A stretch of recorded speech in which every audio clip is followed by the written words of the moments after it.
구독자 여러분 안녕하세요. 다들 평안하신 새해를 보내고 계신지 모르겠습니다.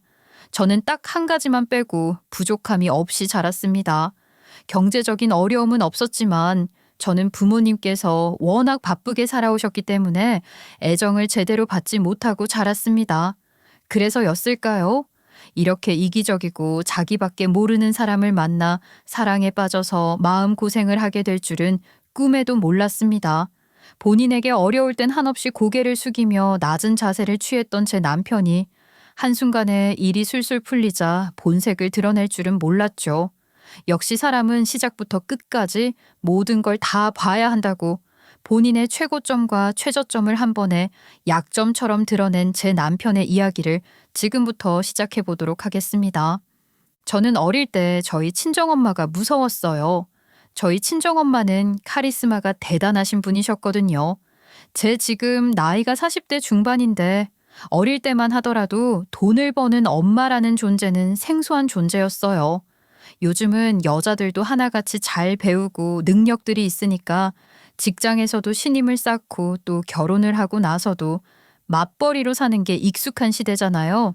제 사연을 읽고 계신 구독자 여러분들만 하더라도 결혼을 한 여자가 아이들을 돌보지 않고 밖에 나가서 일을 한다는 게 아마 익숙치 않은 일이셨을 거라 생각해요. 그때는 그런 말도 있었다고 하더라고요. 여자가 나가서 돈을 번다는 것은 남자가 무능력하다는 것을 보여주는 일이라고 생각했던 시대라 들었어요. 지금은 상상도 할 수 없는 이야기죠. 여자가 돈을 버는 것이 당연한 시대잖아요. 제 친구들은요, 학교가 끝이 나서 집에 가면 항상 엄마가 대문을 열어주셨어요. 집에서는 맛있는 간식거리의 냄새가 풍겼고, 가끔은 교문 앞에 엄마들이 줄지어 서서 친구들을 데리고 집에 돌아가는 일도 있었어요. 비가 오면 엄마가 우산을 전해주고 학교에서 필요한 준비물을 빼놓고 왔을 땐 공중전화로 엄마한테 전화를 걸어서 물건을 가져와 달라고 부탁을 드리기도 했었고요. 저는 그런 소소한 일상이 너무나도 부러운 아이였습니다. 왜냐하면 저희 엄마는 늘 집에 계시지 않으셨거든요. 일이 많이 바쁘셨어요. 저희 부모님께서는 맞벌이셨습니다. 집에 빚이 있는 것도 아니었고 가난해서 부모님께서 쉬지 않고 일을 하셔야 했던 것도 아니었어요. 저희 집 살림은 정말 넉넉했었습니다. 저희 집은 동네에서도 알아주는 부잣집이었습니다. 다세대 주택이 옹기종기 모여있는 동네에 담벼락이 제일 높은 집이었어요. 단단해 보이는 철문은 무거운 중압감까지 주는 기분이었습니다. 철문을 열고 들어오면 넓은 마당이 있었는데 저희 아버지께서 분재를 좋아하셨기 때문에 마당에는 정말 예쁜 분재들이 쭉 놓여 있었어요. 하나에 몇백만 원을 호가하는 나무들이었죠. 마당에는 아버지께서 저를 위해 손주 주문 제작하신 그네도 있었어요. 저희 집 마당이 정말 크고 넓었거든요. 마당에 풀어놓고 키우던 진돗개는 용맹했었죠. 손질이 잘 된 마당을 지나서 집으로 들어오면 주차장과 연결이 된 지하실이 있었고 1층에는 안방과 거실, 그리고 2층에는 제 방이 있었어요. 집에는 남는 방들이 꽤 있어서 저희 외할머니도 함께 지내고 계셨었고 2층에 제가 자는 방과 공부방이 따로 놓여 있을 만큼 큰 집이었습니다. 저는요, 태어났을 때부터 이 집에서 쭉 살았었기 때문에 남들의 집도 비슷한 수준일 거라고 생각을 했었어요. 당연히 집에는 마당이 있는 줄 알았고 아파트에서 사는 친구들은 답답하겠다고 생각을 했었죠. 남들과 다르게 저희 집이 꽤 잘 사는 집안이라는 것을 깨달은 건 중학교 때 친구의 집에 수행평가를 하러 가게 되었을 때였어요. 거실에 옹기종기 모여서 숙제를 하고 있는데 너무 불편하더라고요. 딱딱한 소파는 저희 집 것과는 완전히 달랐고 거실에 놓인 낡은 TV장은 무너질까봐 겁이 나기도 했었죠. 그럼에도 불구하고 저는 그 친구들이 너무나도 부러웠습니다. 이유는 간단했어요. 엄마가 집에서 딸이 하교를 하기만을 기다리고 있었다는 점이었죠. 저희가 수행평가를 하러 갔을 때도 친구네 어머님께서 반갑게 반겨주시면서 간식거리까지 전부 만들어서 주셨거든요. 공부도 뭘 좀 먹어가면서 해야지. 너희들도 고작 중학생밖에 안 됐는데 다이어트 하니 뭐니 그런 거 아니지? 아줌마 집에 오면 그런 거 없다. 잘 먹겠습니다. 와, 진짜 너무 맛있어서 집에 가서 저녁도 못 먹을 것 같아요. 친구들은 전부 웃으며 당연하다는 듯이 간식을 먹었어요. 집에서 보통 이 시간쯤 되면 엄마가 간식을 해주신다고 하면서 엄마가 만들어준 간식보다 훨씬 맛있는 것 같다고 너스레를 떠는데 저는 그 간식이 코로 넘어가는지 입으로 넘어가는지 모르겠더라고요. 시기와 질투가 돋아났던 것 같아요. 우리 엄마는 나를 위해서 이런 간식 한 번을 만들어준 적 없이 매일 바쁜데 얘네들은 나보다 잘난 것도 없으면서 왜 이런 호사를 누리면서 살까 하는 생각이 들더라고요. 저 못났죠? 저는 그냥 친구들이 부러웠습니다. 당연하지 않은 것을 당연하게 생각하는 게 부러웠어요. 저는 그날 집에 돌아와서 저녁을 먹지 못했습니다. 집에는 제 밥을 챙겨주시는 일하는 아줌마도 계셨고 당뇨로 인해서 고생을 하시는 할머니도 계셨지만 혼자 남겨진 기분이 들었거든요. 물론 친구 집에서 먹은 간식 때문에 배가 불러서 수저를 들지 못했던 것도 있었지만 바쁜 엄마와 아빠가 없는 식탁에서 밥을 먹는 게 그날은 무척이나 싫었어요. 엄마도 이제 일 그만하고 다른 엄마들처럼 집에 있으면 안 돼? 친구들은 보니까 엄마가 간식도 만들어주고 비가 오면 우산도 가져다 주고 하는데 왜 또 배부른 소리를 하고 있어? 네가 지금 아무 걱정도 없이 이렇게 좋은 집에서 등 따뜻하게 배부르게 살 수 있는 게 다 누구 덕분인데? 엄마가 돈 안 벌어오면 우리 나중에 손가락 빨면서 살아야 할 수도 있어. 네 아빠 한 달 월급으로 이 생활을 유지할 수 있을 것 같아? 엄마는 아주 냉정하고 차갑게 말씀을 하셨죠. 고작 중학생인 딸이 사춘기인 딸이 조심스럽게 이야기를 해도 엄마는 딱 잘라서 팩트만 이야기를 하셨어요. 물론 엄마의 말은 틀린 게 없었어요. 저희 엄마는 돈을 무척이나 잘 굴릴 줄 아셨고 잘 버셨거든요. 아버지께서는 평범한 직장에 다니고 계셨기 때문에 월급이라는 게 고만고만하셨어요. 그런 아버지가 분재를 키우는 비싼 취미를 가질 수 있는 것도 전부 엄마가 돈을 잘 버셨기 때문이었습니다. 그러니까 제가 엄마한테 다른 엄마들처럼 집에 있어주면 안 되냐고 말을 하는 건 배부른 소리이기도 했고 말도 안 되는 소리이기도 했죠. 저는 그렇게 엄마의 애정을 갈구했지만 엄마는 단 한 번도 저에게 제가 원하는 만큼의 사랑을 쏟아주신 적이 없었습니다. 하나밖에 없는 외동딸이었지만 저는 늘 외로웠습니다. 그게 저를 엇나가게 만들었던 걸까요? 고등학교에 들어서면서부터 저는 나쁜 친구들과 어울리기 시작했습니다. 미성년자가 하지 말아야 할 짓들을 골라서 하고 다니는 친구들이었고 당연히 나쁜 건 빨리 배운다고 저는 그런 친구들에게 금방 물들고 말았습니다.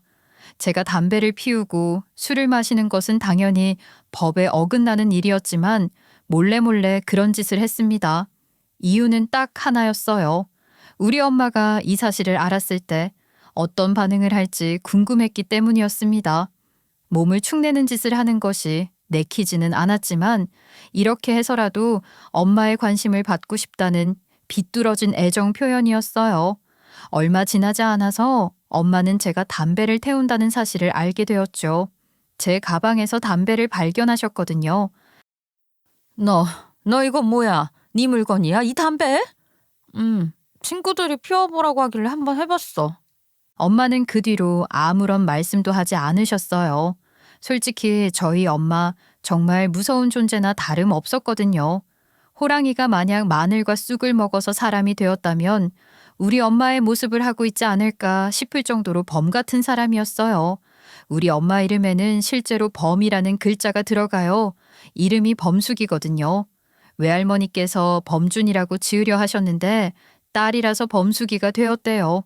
사람은 이름 따라가는 거라고 늘 호랑이 같던 우리 엄마였기 때문에 저는 혹시 호되게 회초리로 혼이 나지 않을까 겁을 먹기도 했죠. 그런데 엄마는 그 뒤로 아무런 말씀도 하지 않으셨어요. 저는 오히려 큰 실망을 하고 말았죠. 엄마가 나한테 관심이 없는 거구나 하고 말입니다. 그런데 호랑이 같은 우리 엄마는 아주 극단적인 선택을 하셨죠. 제가 나쁜 친구들이랑 어울린다는 사실을 알고선 저를 그냥 먼 학교로 전학을 보내버리신 겁니다. 저는 너무 당황스러웠어요. 어느 날 갑자기 새로운 교복을 주시더니 새 학교에서는 정상적인 친구들이랑 어울리라고 딱 한마디 하셨거든요. 저는 졸지에 갑자기 전학을 가게 되었습니다. 이미 끼리끼리 다 그룹이 형성이 된 여고에 들어가서 새롭게 적응을 하는 것은 쉽지 않은 일이었어요. 하지만 저는 악착같이 버텨냈어요. 엄마의 무서움을 다시 한번 알았으니까요. 엄마는 제가 엇나가면 다시 한번 전학을 보낼 수 있다는 두려움을 심어주신 거죠. 만약 제가 불복하고 계속해서 반항을 했다면 해외로 보내버리셨을지도 모르겠어요. 하지만 저는 그렇게 간이 큰 사람은 아니었습니다. 그래서 그 뒤로는 문제 한번 일으키지 않고 고등학교를 졸업할 수 있었어요. 저는 대학을 졸업하긴 했지만 성적이 그냥 그랬기 때문에 남들이 잘 알아주지 않는 대학을 나오게 되었어요. 대학을 졸업해서 처음으로 취업 준비를 했을 때 인생의 가장 큰 절망을 맞이했죠. 항상 부모님의 재력으로 편안하게만 살아왔다가 제 능력으로만 취직을 해서 돈을 벌겠다고 결심을 하니 쉽지 않더라고요. 처음으로 들어갔던 회사에서는 능력 부족이라는 말에 자신감이 푹푹 떨어졌고 결국 회사에 가는 길이 너무 지옥 같아서 그만두게 되었어요. 두 번째 회사에서는 그럭저럭 적응을 잘 하면서 지냈지만 상사의 못된 짓에 일을 그만두게 되었죠. 제가 어리고 또 일을 잘 모르는 신입이라고 도와주겠다고 추근덕거렸는데 그게 좀 심했거든요. 결국 그 더러운 느낌을 잊지 못해서 고민을 하다가 부모님께 털어놓고 일을 그만두었는데 제가 일을 그만두고 나서 들리는 소식에 의하면 그 상사 소리 소문 없이 일도 그만두고 사라졌다고 하더라고요. 세 번째 다닌 회사는 드디어 제 적성에 맞는 회사였습니다. 29살에 들어간 회사는 장난감을 만드는 회사였어요. 저는 공장 쪽 관리 일을 맡았는데 말이 좋아서 관리지 사실은 생산직이랑 다를 게 없는 위치였죠. 상사들은 농땡이도 치고 사람들이 일을 열심히 하나 안 하나 감시를 하곤 했지만 저는 말단 신입이었기 때문에 일이 밀려있는 생산 라인에서 보조로 일을 했어요. 그런데 그런 단순 노동 작업이 저랑 잘 맞더라고요. 사람들이랑 부딪힐 일도 없고 제 앞에 주어진 일만 반복해서 딱딱 해내면 되는 것이었으니까요. 제가 공장에서 일을 한다는 것을 알게 된 부모님께서는 아직 어리니까 평생 할 수 있는 기술을 배우는 것도 나쁘지 않다고 말을 하셨지만 저는 지금의 이 일이 마음의 안정도 되고 좋았어요. 그렇게 성실하게 일을 하다가 저희 엄마가 하루아침에 고꾸라지는 일이 생기고야 말았습니다. 평생을 가족을 위해서 열심히 일을 해왔던 엄마였는데 엄마에게 몹쓸 병이 생기게 된 것이었어요. 고작 나이 60에 말입니다. 엄마는 계속해서 속이 안 좋고 이상하게 머리가 어지럽다고 말을 하셨었어요. 아버지와 저는 병원에 가보라고 했었지만 늘 일에 치여 사셨던 엄마는 병원에 갈 시간도 없다면서 저희의 말을 무시하고 일에만 매진을 하셨죠. 저는 그런 엄마가 당연히 걱정도 되었지만 고집스럽게 구는 행동에 지쳐 있었습니다. 병원에 가라고 말을 해도 속이 더부룩한 걸 보면 그냥 체한 것 같다고 소화제만 계속 드셨거든요. 식사를 하시는 양이 점점 줄어들고 엄마는 눈에 띌 정도로 살이 쑥 빠지셨어요. 보다 못한 아버지께서 엄마를 질질 끌고 병원에 가서 검사를 받았는데 병원에서 안과에 가보는 게 좋겠다고 했다는 겁니다. 안압이 오르면 그럴 수 있다고 했다는 거예요. 머리가 어지럽고 속이 더부룩한데 무슨 안과를 가라는 거냐면서 돌팔이 아니냐고 엄마는 성질을 확 부리셨는데 아버지께서는 이상한 느낌이 들어서 그대로 또 안과에 끌고 가신 거죠. 안압도 정상이고 눈에는 문제가 없다면서 아무래도 뇌에 문제가 있으면 그럴 수 있다고 했다는 게 아니겠습니까? 그때부터는 엄마도 걱정이 되신 건지 군소리 없이 아빠를 따라서 병원에 다니기 시작하신 거죠. 큰 병원에 가서 피 검사도 다시 하고 뇌에 문제가 있을지도 모른다는 말에 MRI에 할 수 있는 검사는 쭉 하셨다고 하더라고요. 살면서 돈을 그렇게 버셨으면서 뭐가 그렇게 바쁜 건지 병원에서 전체적인 건강검진 한번 받아보신 적이 없다고 하니 신기할 뿐이었죠. 검사 결과가 나왔는데 뇌에 혹이 있다는 겁니다. 이게 악성인지 양성인지는 떼어봐야 아는 일인데 위치가 영 좋지 않아서 후유증이 남을 수도 있다고 하더라고요. 미각을 잃을 수도 있고 후각을 잃을 수도 있다고 하는 게 아니겠습니까? 그 어떤 후유증보다 뇌에 있는 이 호기 악성이라면 아주 큰일이겠다 싶었습니다. 어떻게 많고 많은 병 중에 종양이 뇌에 떡하니 생길 수가 있다는 건지 엄마는 그 말 한마디에 확 꺾이고 마셨습니다. 저희 아버지도 어쩔 줄 몰라 하셨어요. 저희 집안의 분위기는 한순간에 축 처지게 되었죠. 저도 제 나이 33에 이런 일을 겪게 될 줄은 꿈에도 몰랐습니다. 늘 옆에 있었으면 좋겠다고 생각했던 엄마의 뇌에 종양이 생겼다는 게 믿어지지가 않았어요. 내가 글쎄 단 하루도 쉬지 않고 열심히 일을 한 덕분일까?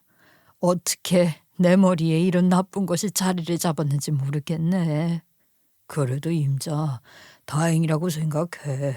일찍 발견을 하기도 했고 또 수술을 해봐야 이게 암인지 아닌지 알 수 있다잖아. 암이 아닐 수도 있는 거 아니겠어? 물론 그렇긴 하지만 암이면 어떻게 하겠어. 뇌암은 증상도 엄청나게 아프다고 하던데 말이야. 그때 검사했을 때 뇌 말고는 다른 곳에서 암이 발견된 것도 아니었잖아. 그러니까 우리 쓸데없는 생각은 하지 말고 긍정적으로 생각합시다. 엄마는 암이라는 건 인생에서 단 한 번도 상상해 본 적 없었던 일이었다고 하시면서 큰 좌절을 겪게 되셨어요. 그러더니 정말 주변 하나하나를 정리하기 시작하신 겁니다. 평생을 하시던 일도 그만두셨어요. 끝까지 엄마를 말리는 사람들이 많았지만 머릿속에 있는 혹이 암이 아니더라도 이제는 본인을 위해서 시간을 보내고 싶다고 일을 그만하고 싶다고 하시면서 정리를 하셨습니다. 저는 그토록 바라던 엄마의 휴직이었지만 그게 달갑지 않았어요. 이미 엄마는 약해졌는데 이제 와서 그게 무슨 소용인가 싶더라고요. 그리고 더욱 더 저를 괴롭게 했던 것은 엄마의 결혼 타령이었습니다. 일을 그만두고 퇴직을 하신 아버지와 함께 여행도 다니고 치료도 받으러 다니시더니만 이제는 잔소리를 할 여유가 있으신 건지 저에게 결혼을 하라고 성하셨어요. 자식이라고는 말이야. 너 하나밖에 없는데 결혼을 도대체 언제 하려고 그래? 언제까지 엄마 족을 썩일 건데 빨리 결혼이라 해라. 엄마, 결혼도 남자친구가 있어야 하지. 갑자기 어디서 남자가 뚝 떨어지는 것도 아닌데 어떻게 결혼을 해? 그러면 어디 결혼정보업체 뭐 이런 데라도 가입해서 남자를 만나야지. 너 엄마한테 이렇게 불효만 저지르고 갈 거야? 아픈 엄마의 간곡한 부탁이라고 저한테 결혼 타령을 엄청나게 하시길래 일단 남자친구부터 만들어야 한다는 생각이 들더라고요. 33이라는 나이에 남자친구가 없는 것도 사실 좀 그랬거든요. 그래서 그때부터 줄기차게 주말마다 소개팅을 하게 되었고 4번째 소개팅 만에 남편을 만나게 되었습니다. 남편은 첫 인상부터 부드러운 사람이었어요.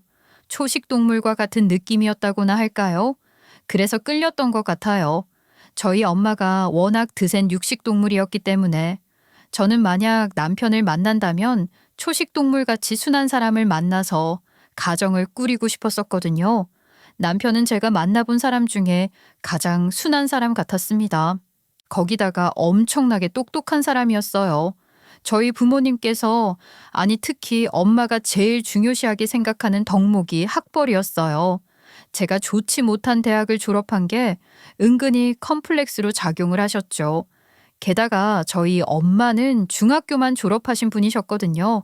일찌감치 돈을 벌어야 성공을 할 수 있다고 생각을 하셨기에 고등학교 3학년 때부터 일을 시작하셨어요. 그래서 고등학교 졸업장을 받지 못하셨죠. 그래서 엄마는 이제는 학벌이 좋은 사람이 집안에 들어왔으면 좋겠다고 생각을 하셨었어요. 저에게 똑똑한 남자를 만나야 잘 사는 법이라 하셨거든요. 남편은 유명한 대학의 법대를 졸업한 사람이었어요. 문제는 사법고시에서 계속해서 떨어지는 바람에 사자 직업은 가지지 못했다는 것이었습니다. 한마디로 똑똑은 하나 재주가 있는 사람은 아니었어요. 저랑 소개팅을 할 시점에는 사법고시의 폐지 이야기가 나오고 있었습니다. 로스쿨이라는 게 생긴다고 우왕좌왕하던 시기라서 남편은 변호사가 되는 것을 포기하고 있었던 시점이라고 했어요. 저는 솔직히 이 사람이 이 나이를 먹도록 뭘 하고 산 건지 의문이 들었습니다. 지금이라도 취직을 할 거라고 본인은 공부도 잘했었고 근성도 대단해서 뭘 해도 먹고 살 길은 있을 거라면서 저에게 어필을 해왔어요. 하지만 저는 불확실한 미래를 가진 사람과는 결혼을 하고 싶지 않았습니다. 사실 그렇잖아요. 저희 집이 돈이 많고 넉넉한 살림살이를 가지고 있다고 해도 결혼을 하고 나면 저는 독립적인 한 가정을 이루게 되는 것인데 언제까지 부모님의 손을 벌릴 순 없는 것이었으니까요. 여태까지 소개팅을 한 사람들 중에는 남편이 가장 제 취향에 걸맞는 사람이었지만 돈이라는 것 또한 무시할 수 없었기에 남편과는 이어질 수 없겠다 생각했죠. 이런 이야기를 엄마와 나누게 되었는데 엄마가 버럭 화를 내시는 겁니다. 너 진짜 내가 관짝에 들어갈 때까지 혼자서 할 생각이야? 돈이 무슨 걱정이야? 내가 지원해주면 되는 거지. 내가 그러려고 여태까지 악착같이 돈 벌면서 버틴 건데 그 사람이 성격이나 외모나 그런 게 마음에 들었으면 잡아야지. 아유, 너 그런 사람 어디 만나기가 쉬운 줄 알아? 내가 네 아버지랑 왜 결혼했는 줄 아냐? 성격이 온순한 게 내가 하자는 대로 다 맞춰줄 것 같은 사람이라서 결혼한 거다. 돈은 내가 벌면 되니까 직장 같은 건 생각도 안 했어. 그거야 엄마는 엄마가 능력이 돼서 그런 거고 나는 내가 능력이 안 되는데 돈 잘 버는 남자랑 결혼해야 하는 거 아니야? 헐씨구 내가 부잔데 뭐가 걱정이야? 네 아버지 봐라. 여태 내 앞에서 자존심 한 번을 안 부리고 내가 하자는 대로 다 해주지 않냐. 그러니까 그 쥐꼬리만한 월급 받으면서도 이렇게 좋은 집에서 고귀한 취미 가꾸면서 살고 있지. 맞지 맞지. 아, 남자가 너무 말이 많고 두세면 안 된다니까. 아빠가 봐도 어중이 떠중이보다는 성격 순하고 네가 하자는 대로 맞춰줄 수 있는 사람 만나는 게 맞다고 본다. 그게 아니면 누가 호랑이 같은 네 엄마 성격 맞춰가면서 살겠냐. 사위 사랑은 장모라는데 네 엄마 성격 받아줄 사위 얻어와야지. 아버지까지도 그렇게 말씀을 하시니까 저도 슬쩍 마음이 돌아가더라고요.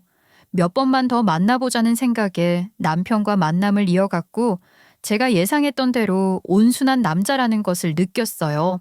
그렇게 제가 먼저 결혼 이야기를 꺼냈고 저희 엄마의 머리 수술이 끝이 나고 어느 정도 회복이 되었을 시점에 결혼식을 올리게 되었습니다.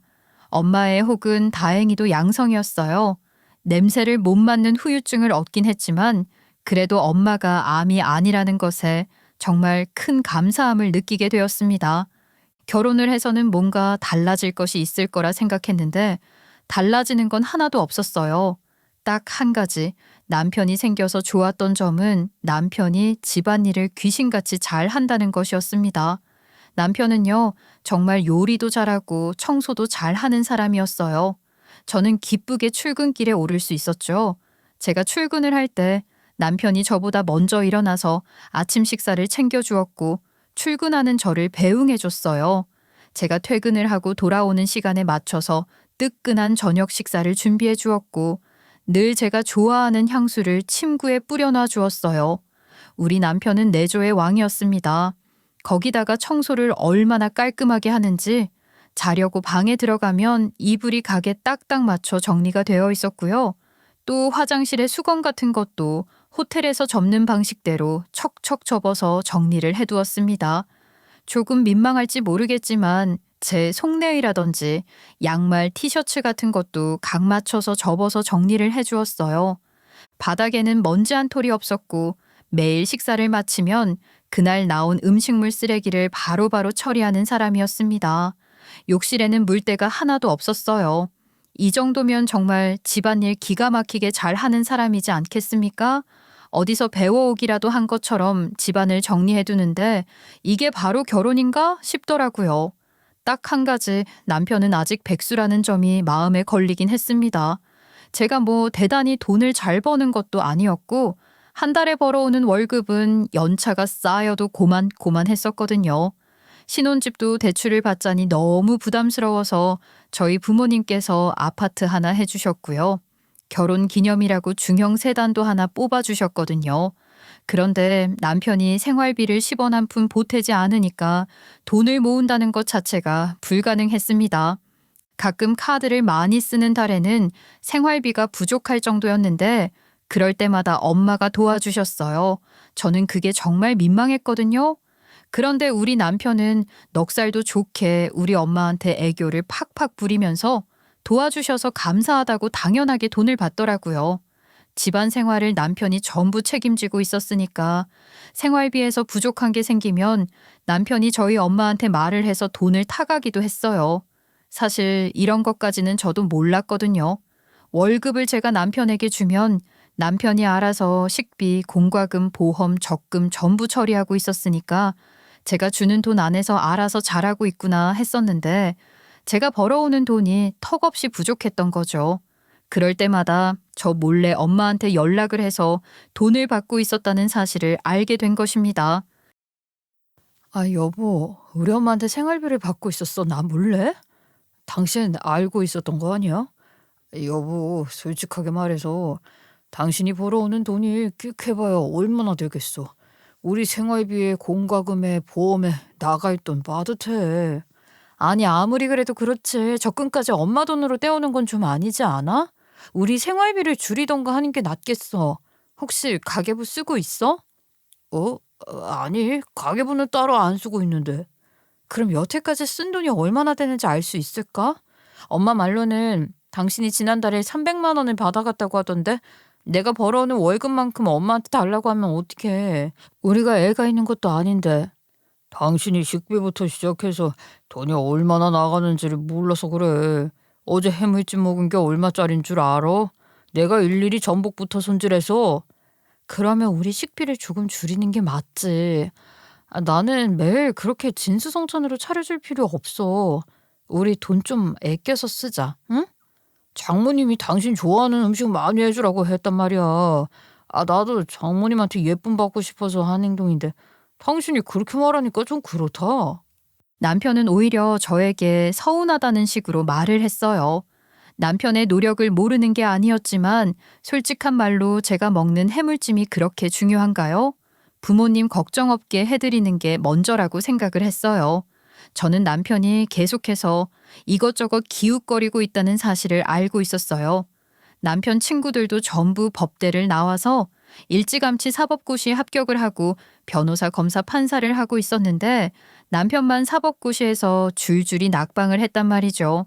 물론 개 중에는 사자 직업 안 가진다고 일찌감치 다른 일로 접어든 사람도 많았고 똑똑하고 잘난 머리로 사업을 하는 사람들도 많았죠.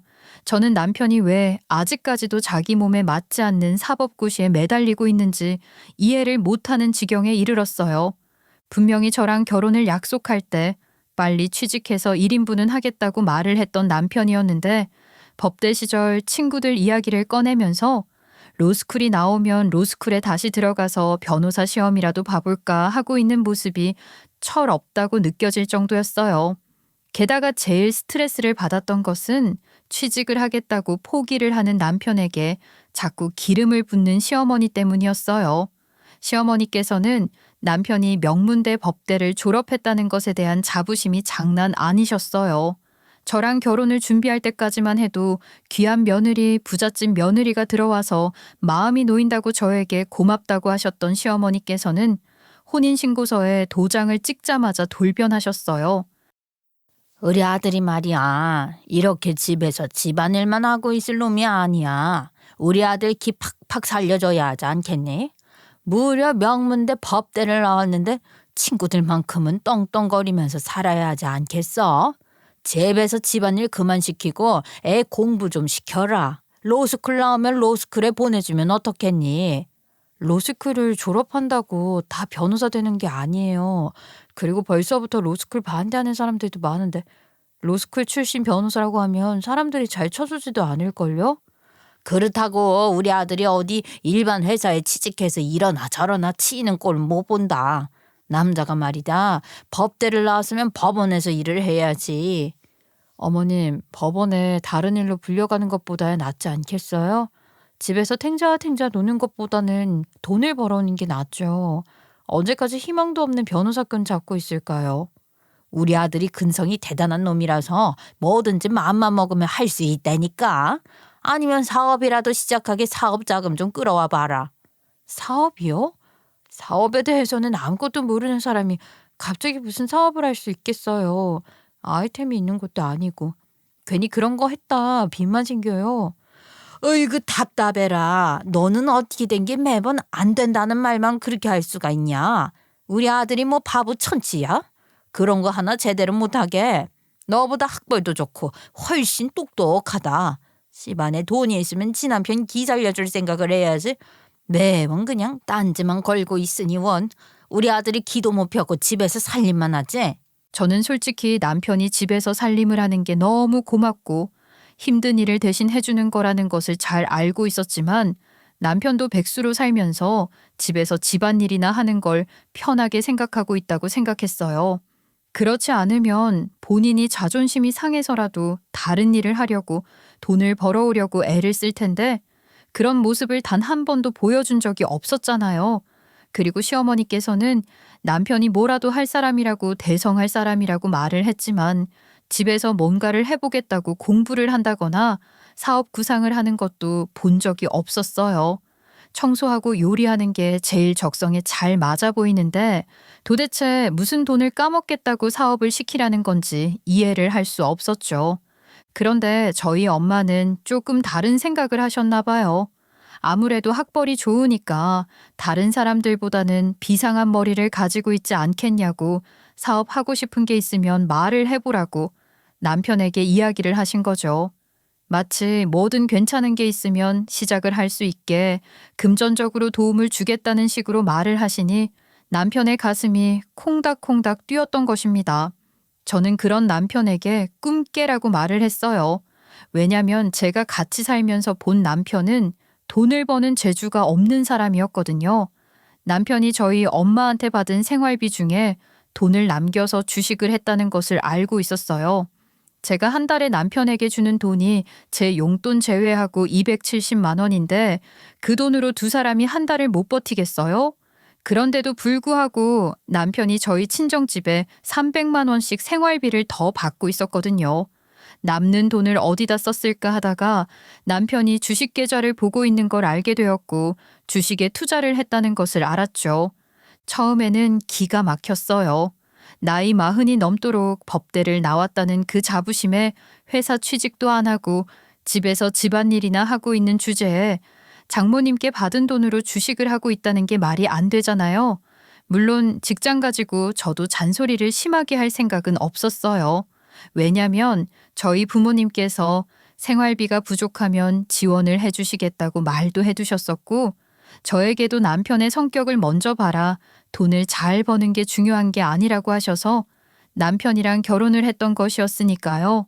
그런데 300만 원씩이나 더 받아가서 그 돈으로 주식 투자를 하고 있는 건 이상하잖아요. 여보, 도대체 나이가 몇 갠데 이렇게 철이 안 드는 행동을 하는 거야? 이렇게 허송세월 집에서만 보내지 말고 나가서 일이라도 하면 안 돼? 장모님이 생활비도 다 지원해 주신데 왜 자꾸 힘들게 일을 하라고 그래? 당신 혼자서 일을 하는 게 억울하면 당신도 일 그만두면 되잖아. 그걸 말이라고 해? 그럼 평생 우리는 우리 엄마한테 돈 받아서 생활을 하자고? 정신 차려 제발. 주식이 무슨 말이야 도대체? 아니 이건 내가 진짜 돈 투자해서 빵빵하게 벌어다가 당신 호강시켜주려고 그랬지. 내가 똑똑한 머리 돌려서 뭐 하겠어. 여보도 이제 늙었어. 예전만치 사고가 안 돌아간다니까? 어쩜 이렇게 전부 하락세인 주식에 투자를 한 건지. 남편의 대책 없음에 저는 점점 질려가고 있었어요. 30 중반에 결혼을 해서 6년 차 제 몸에 있는 문제로 아이도 가지지 못한 채 둘이서 평생 먹고 살아야 하는데 부모님께서 돌아가시고 나면 제 옆에 가족이라는 이름으로 붙어 있을 사람은 남편밖에 없는데 날이 가면 갈수록 한심한 모습만 보여주고 있으니까 답답할 지경이었습니다. 저희 부부도 결혼 1년 차부터 아이를 가지려고 노력을 했었어요. 하지만 제 몸이 너무나도 좋지 않았고 자궁 후의 임신으로 인해서 크게 탈이 나면서 아이를 가질 수 없는 몸이 되었습니다.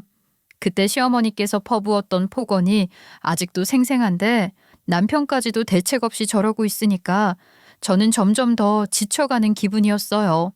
제가 언제까지 사회생활을 할 수 있을지도 모르는데 말입니다. 남편이 든든하게 저를 지탱해 줄 수 있을 거라고 생각했는데 제 결혼은 그런 결과물을 낳지 못했다는 것을 알게 되었죠. 제가 이런저런 고민을 하고 있으니 엄마가 특단의 조치를 취해야겠다고 말을 하셨고, 남편에게 사업이 하고 싶으면 한 달 내로 사업 구상 계획을 들고 오라고 하셨습니다. 그리고 도움이 될 수 있는 부분에 있어서는 전적으로 도움을 주시겠다고 했죠. 남편은 그때부터 집안일에서 손을 뚝 떼고서는 본인이 하고 싶었던 사업을 줄줄이 구상해 오기 시작했습니다. 그리고 한 달이 딱 지나자마자 남편은 저희 엄마에게 본인이 생각했던 사업 계획서를 들이밀었습니다. 하지만 반응은 꽤 차가웠어요. 저희 엄마가 또 이런 부분에 눈이 밝으신 분이셨거든요. 이런 걸 계획이라고 가지고 온 거냐, 이런 식이면 도움을 줄 수 없다고 딱 잘라서 말을 하셨는데 그게 남편의 자존심을 긁었던 것입니다. 남편은 그때부터 본인 스스로 뭔가를 해보겠다면서 저희 집안과 저의 도움 없이 혼자서 반려당했던 그 사업 계획을 구체화시키기 시작했어요. 그러더니만 어디서 돈까지 빌려서 사무실을 떡하니 얻어버린 겁니다. 저는 처음에 엄마가 해주신 건 줄 알고 엄마한테 놀라서 전화를 했는데 엄마는 오히려 덤덤하게 본인이 해준 게 아니라고 사업이 성공을 하던 실패를 하던 뭐든 부딪혀봐야 하는 거라고 냅두라고 하시더라고요. 남편의 사업은 중국 쪽 공장과 계약을 해서 한국에 납품을 하는 연결고리를 만들어주는 브로커 일이었어요. 그게 나쁜 짓은 아니었고 계약 성사를 시켜주는 대신에 일정 수익을 받거나 아니면 성사 비용을 챙기는 그런 일이었죠. 그게 어떻게 돈이 되겠냐 했었거든요. 사실 그렇잖아요. 마음만 먹으면 개인이 컨택을 해도 되는 일인데 꼭 남편에게 돈을 쥐어줘 가면서 계약을 성사시켜야 할 이유가 없잖아요. 돈이 나가는 일인데. 근데 이 말도 안 되는 사업이 술술 풀리기 시작한 겁니다. 한국에 있는 회사에서 남편에게 문의를 해오기도 했고 중국에 있는 회사에서도 남편에게 문의를 해왔어요. 오죽하면 남편이 중국어 공부를 시작했다니까요. 하도 이쪽 저쪽에서 남편에게 연락이 오니까 남편이 번역기를 통해서 일을 하는데 한계를 느낀 건지 밤을 새워가면서 중국어 공부를 하더라고요. 처음에는 빌린 돈을 먼저 갚아야 하니까 수익이라는 게 나기는커녕 빚만 늘어나는 것 같았는데 남편이 사업을 시작한 지 9개월이 되었을 때 대박 건수를 하나 잡으면서 갑자기 확 사업이 피어나기 시작했습니다. 사무실을 얻느라 빌렸던 돈도 점점 갚아 나갈 수 있었고 본인의 수익이라는 게 생기기 시작했어요. 저랑 결혼 생활을 한 지 7년이 지났는데 생활비를 한 푼도 가져다 주지 않았던 돈이라는 걸 벌어온 적이 없었던 남편이 드디어 빛을 보기 시작한 것이었습니다. 저는 기뻤어요. 저희 엄마가 말도 안 되는 사업이라고 둘러갔던 사업이었지만 남편의 오기로 결국에는 성공을 시킨 것이었으니까요. 남편과 결혼 이후에 시어머니의 잔소리도 아이를 가질 수 없는 몸이 된 것도 전부 저를 좀먹는 일이었는데 남편의 사업이 활짝 피어오르면서 그런 것들이 전부 사라지는 기분이 들었습니다.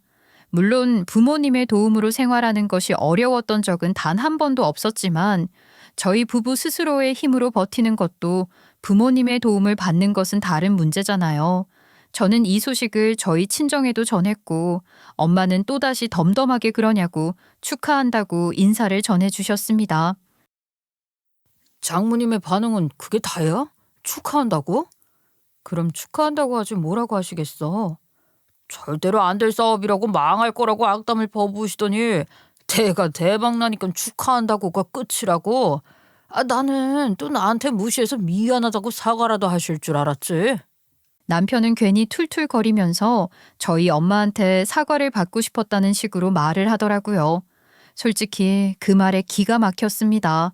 여태까지 본인이 호의호식할 수 있었던 이유가 다 저희 엄마 덕분인데 배은망덕하게 본인 사업의 불안한 부분을 지적했다고 해서 사과를 받겠다고 말을 하다니요. 그리고 저희 엄마는 걱정스러운 마음에서 충고를 한 것이지 무작정 반대를 한 것도 아니었어요. 따지고 보면 남편이 각성하고 사업을 보완해서 시작할 수 있었던 것도 엄마가 지적을 했기 때문이었잖아요. 감사하다고 해도 모자랄 판에 그런 식으로 나오니까 좀 그렇더라고요. 배은망덕했어요. 그런데 엄마도 이런 남편의 마음을 조금은 알았던 건지 저에게 남편 사무실을 물어보시더라고요. 엄마, 그 이 사무실은 왜? 내가 알기론 의정부에 있는데. 내가 뭐 그동안 살갑게 했던 적이 없었던 것 같아서 이번에 사업도 대박 났다는데 내가 축하 떡이나 맞춰다 주려고 그런다. 주변 사람들이랑 나눠 먹으라고. 엄마는 강남에 있는 고급 떡집에 축하떡을 주문해놨다고 하셨어요. 감사했죠. 떡이 나오는 날 아침부터 엄마와 함께 강남에서 떡을 찾아서 의정부까지 갔습니다. 남편의 회사는 점점 계약 건수가 늘어나면서 통역 일을 해주는 중국인 직원 3명에 돈 관리를 하는 격리 직원, 국내 공장과 컨택하는 직원 다 합쳐서 10명이서 일을 하고 있었어요. 그래서 넉넉하게 직원들 가족들이 먹을 수 있을 만큼의 떡을 준비해서 사무실에 도착을 했죠. 근데 사무실 내부가 시끌시끌한 겁니다. 좋았어. 이번 계약까지 성사시켜서 우리 회사 이제 대박 났다. 이러다가 주식 상장까지 하는 거 아닌지 모르겠네. 이 사업 이렇게 잘 될 줄 알았다고. 사장님, 정말 축하드려요. 어쩜 이렇게 대박 건수들이 줄줄 들어오는지. 우리 사장님 떼부자 되시겠다. 여보, 뭐 좋은 일 있어? 다들 안녕하세요. 제가 이 사람 와이프입니다. 아니, 당신이 여기까지는 왜 왔어? 장모님도 오셨네요. 사위 사업이 대박이 났다는데 내가 가만히 있어서야 되겠어. 이럴 땐 축하떡 나누면서 서로 으쌰으쌰 하는 거야. 아이 참, 요즘 누가 떡을 먹는다고요. 이런 건 줘도 안 먹는 건데 차라리 돈도 있으시면서 직원들이랑 회식하라고 돈 해주시던지 아니면 고기 세트 같은 거나 사오시지. 여보, 그게 지금 무슨 말이야. 축하떡이 어디가 어때서? 이거 강남에서 맞춰온 거라 엄청 고급진 거거든. 이래서 졸부 새끼들은 안 된다니까. 강남이라고 하면 다 잘 나가는 줄 알아. 자네 지금 뭐라고 그랬나? 뭐? 졸부 새끼들이라고? 지금 나랑 내 딸한테 감히 그런 말을 쓴 거야? 예, 뭐 문제 있어요? 솔직히 그쪽 딸년이 뭐 학벌이 대단한 것도 아니고 돈만 많은 졸부 맞잖아요. 장모님도 중졸이라면서요. 쭉 팔려서 원. 지금 무슨 소리를 하는 거야? 당신 미쳤어? 안 미쳤어. 이런 축하떡 필요 없어요. 제 사업도 대박이 났고 저 이제 돈 가지고 빌빌거릴 일도 없거든요. 그쪽 딸년이랑 갈라설 거니까 그 강남떡 실컷 드세요. 그거 들고 꺼지라고요. 남편이 험상궂은 얼굴을 하고 한 대 칠 기세를 하면서 꺼지라고 말을 하는데 그 안에 있던 직원들도 전부 얼어붙었죠. 전혀 상상도 하지 않은 말이 남편의 입에서 흘러나오자 저는 너무나도 당혹스러웠습니다. 이게 꿈인지 생시인지 구별이 가지 않을 정도로 말입니다. 저랑 엄마 둘 다 얼을 타고 있고 직원들은 살살 눈치를 보면서 자리를 피하고 있었습니다. 지금 갈라서겠다고 한 거야? 그 말은 나랑 이혼이라도 하겠다는 이야기야? 그걸 2번 말해야 알아듣냐? 당연히 이혼하겠다는 뜻이지. 그동안 내가 뭐 얼마나 힘들었는지 알아? 돈도 못 버는 헛똑똑이라고 나 무시했잖아. 내가 이게 돈을 좀 만지고 나니까 생각이 달라지더라.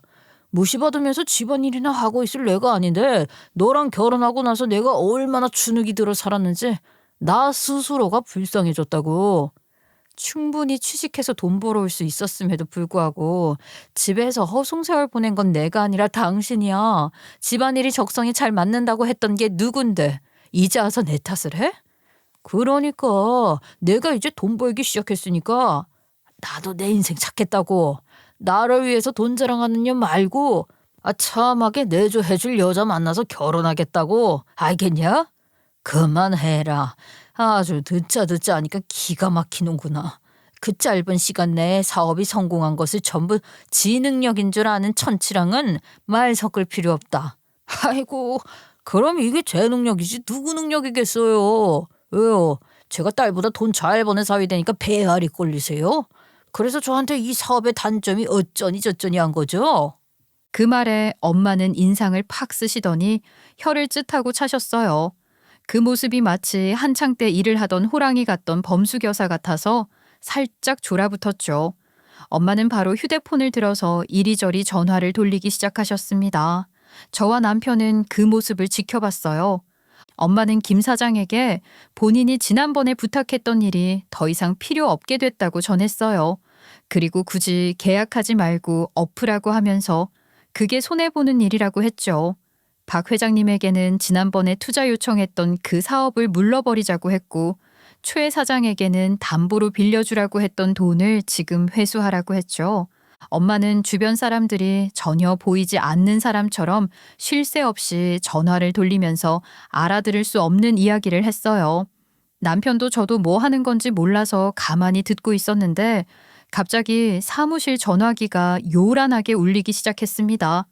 근처에서 구경을 하던 격리 직원이 전화를 받아서는 네, 김 사장님 하더니만 당황스러운 목소리로 내만 연발을 하더라고요. 그러더니 뚝 끊어진 전화를 쥐고선 저희 남편을 어쩔 줄 몰라 하는 얼굴로 쳐다보는 게 아니겠습니까? 남편이 무슨 일인가 싶어서 격리 직원에게 뭔데 그러냐고 말을 해보라고 하는 순간 사무실에 있던 다른 전화기에서도 또 다른 전화기에서도 벨이 울리기 시작했습니다. 마치 콜센터에 온 것 마냥 전화 벨소리가 우르르르 하고 울리는데 이게 무슨 일인가 싶더라고요. 엄마는 그 순간에도 계속해서 전화를 걸고 계셨습니다. 직원들은 당황스러움을 금치 못하고 너도 나도 자리에 앉아서 전화를 받기 시작했습니다. 들어보니 박 회장, 최 사장 등 이와 관련된 사람들이 전화를 걸어 돈을 돌려달라고 하는 내용이었어요. 다들 진땀을 빼면서 전화를 받는데 남편의 얼굴이 점점 사색이 되는 것이 아니겠습니까? 설마 지금 장모님께서 전화를 건 곳이 전부? 그래, 자네가 계약을 했다는 거래처, 자네가 사업 자금을 빌린 사채회사, 자네에게 투자하겠다고 했던 사업체들 전부 다 내 손으로 이어준 걸세. 아니, 그 의심을 한 번도 안 했나? 엄마, 그게 무슨 소리야? 엄마가 이어주다니. 사위가 사업을 시작하겠다는데 딱 봐도 망하게 생긴 사업 아니겠냐. 시작부터 큰 실패해버리면 나아갈 방법을 찾지 못할 것 같아서 시작은 내가 도와주고 그 뒤에 어떻게 발전을 해나가는지 그걸 지켜보려고 했을 뿐이야. 내가 돈 장사를 수십 년을 했는데 이런 장사치가 성공을 할지 실패를 할지 그거 하나 못 알아보겠어? 그럼 엄마는 실패할 걸 알고 일단 뭐라도 해볼 마음을 가지게 만들겠다고 이 사람 사업에 도움을 주었다는 그 소리야? 내가 오죽하면 사업할 때는 거들떠도 안 보던 박 회장이며 최 사장이며 그 아쉬운 소리 해가면서 연줄 좀 이어달라고 부탁을 했건만 감히 내 딸한테 뭐가 어쩌고 어째? 우리 딸이랑 결혼을 한 이후로 돈 한 푼 안 벌어오던 쭉정이 같은 놈이 푼돈 몇 푼 만졌다고 감히 내 딸에게 갈라서겠다는 소리를 해. 장모님, 전부 이게 다 이어주신 거라고요? 장모님이 어떻게? 내가 머리에 혹이 생긴 이후로 그 더러운 사업 다 접어버리고 딸에게 부끄럽지 않은 엄마가 되겠다고 어디 가서 사채업했다는 소리 한마디를 안 했었네. 사채업을 하셨었다고요? 을지로 그 모랑이가 나야 나. 내가 아주 서울 상권을 꽉 잡고 있었다고. 동대문이고 남대문이고 장사하는 장사치들 중에 내 돈 안 끌어다 쓴 사람이 없다. 내가 어디 가서 푼돈 가지고 양아치처럼 굴던 사람이 아니라 수억을 오가는 돈을 가지고 돈놀이를 했다는 사람이라고. 자네 이 사업이 망할 거라는 건 누구보다 잘 알지 않겠나? 우리 딸 마음 고생할까 봐 내가 연줄 다 끌어다가 도움 좀 줬건만 더한 짓을 해, 이 썩을 놈이. 장모님 잘못했습니다. 제가 푼돈 좀 만졌다고 너무 기고만장했던 것 같습니다. 저요 지금 거래처 다 끊어지고 빚진 거 회수 들어오고 투자도 못 받으면요 그냥 망하는 게 아니라 사업 자체가 고꾸라진단 말입니다. 내가 애초에 망할 사업이라고 말 안 했었나? 그러길래 좀 된다 싶을 때 돈 좀 모아두고 발전을 시킬 생각을 했어야지. 한 건 터지자마자 이쪽에 발을려 저쪽에 손을 대 아주 망하려고 작정을 했지. 내가 오죽하면 이렇게 많은 곳에다가 자네 사업 한번 살리겠다고 전화를 했었겠나? 장모님, 정말 잘못했습니다. 앞으로도 찍소리 한번 하지 않고 살게요. 저요 예전처럼 집안일도 혼자 다 하고요. 절대로 속 썩이는 짓 안 할게요. 저 한 번만 살려주세요. 이렇게 망해버리면 저 빚만 수억이에요. 살면서 절대로 못 갚아요. 저희 부모님 노후는 어떻게 해요? 그거를 왜 나한테 그래? 자네가 벌인 일이니까 자네가 수습을 해야지. 그리고 우리 딸이랑 이미 갈라서기로 해놓고선 이제 와서 뭘 잘하겠다는 거야. 자네 새 마누라고 하면 그 사람한테나 잘하면서 살게. 나한테 더 이상 매달리지 말고. 여보는 아직 나 사랑하잖아, 그치? 여보가 장모님 마음 좀 돌려봐. 내가 잘할게. 내가 열심히 노력할게. 여보, 나 앞으로는 당신이 벌어다 준 돈으로 아끼면서 생활할게. 빚만 수억이 생길 놈을 내가 뭐 예쁘다고 데리고 살겠니? 이런 식으로 사람의 최악을 봤는데 내가 뭘 믿고 너랑 같이 살아? 나 여태까지 잘했잖아. 당신한테 열심히 했잖아. 앞으로도 그럴게. 제발 나 한 번만 살려주라. 이 늪은 내가 만든 게 아니라 당신이 스스로 만들어서 자멸한 거야. 나는 더 이상 뭘 해줄 수 있는 게 없고 해줄 마음도 없어. 그니까 갈라서자고. 여보 가지마. 갈라서자고 하지마. 여보. 남편은 뒤 돌아서 나오는 저와 엄마의 뒤통수에 대고 울부짖었지만 저희는 뒤를 돌아보지 않고 나왔습니다. 나와서 엄마와 함께 친정으로 이동을 하는데 그제서야 참았던 눈물이 터지더라고요. 하지만 우리 엄마 우는 저를 보고도 달래주지 않으시더라고요. 어디서 그런 쭉정이와 결혼을 하게 되었냐고 앞으로 정신 똑바로 차리라고 하시더라고요. 따지고 보면 엄마의 머리에 난 혹 때문에 부랴부랴 소개팅 줄줄이 하고 대충 아무나 골라서 결혼한 건데 말입니다.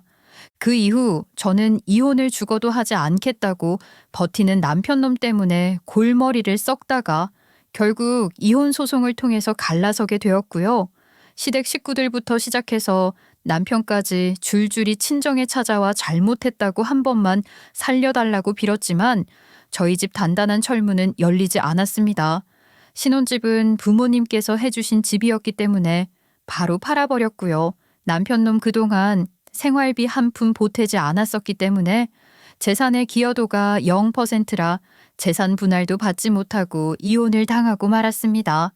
그 이후 엄마의 지인분들에게 들려오는 소식으로 알게 되었는데 전 남편 사업은 줄줄이 계약 취소에 투자 실패 또 사채비까지 더해져서 어마어마한 빚을 지고 망하게 되었다고 하더라고요. 제3금융회까지 손을 벌린 건지 사채업자들이 전 남편 놈을 찾으러 다닌다고 하던데 그렇게는 불안해서 못 살지 않을까 싶습니다. 전 남편 놈은 결국 시댁까지 팔아먹고 시부모님의 노후 자금까지 싹 쓸어간 뒤 사채업자를 피해서 잠수를 탔다고 하더라고요. 그래도 그 악독한 사람들이 전 남편 하나 못 찾아낼 리는 없지 않을까 싶습니다. 부디 정신 좀 차리고 살았으면 좋겠어요. 명문대 법대 나왔다고 그렇게 으스대던 아들의 몰락을 바라보게 되고 같이 빚을 갚아야 할 시부모님들을 보면 안타깝긴 하지만 그동안 저에게 했던 말들을 생각하면 그게 다 업보로 돌아온 건 아닐까 하는 생각을 하게 됩니다. 이래서 사람은 자나깨나 입조심을 해야 하는 것 같아요. 말만 예쁘게 잘했어도 지금쯤은 승승장구했을지도 모르는 전 남편이 하루빨리 빚을 갚길 바라면서 저는 오늘도 친정집에서 2다리 쭉 뻗고 자볼랍니다. 제 이야기를 끝까지 들어주신 여러분께 감사 인사 올리며 오늘도 평안한 하루였길 바랍니다. 감사합니다.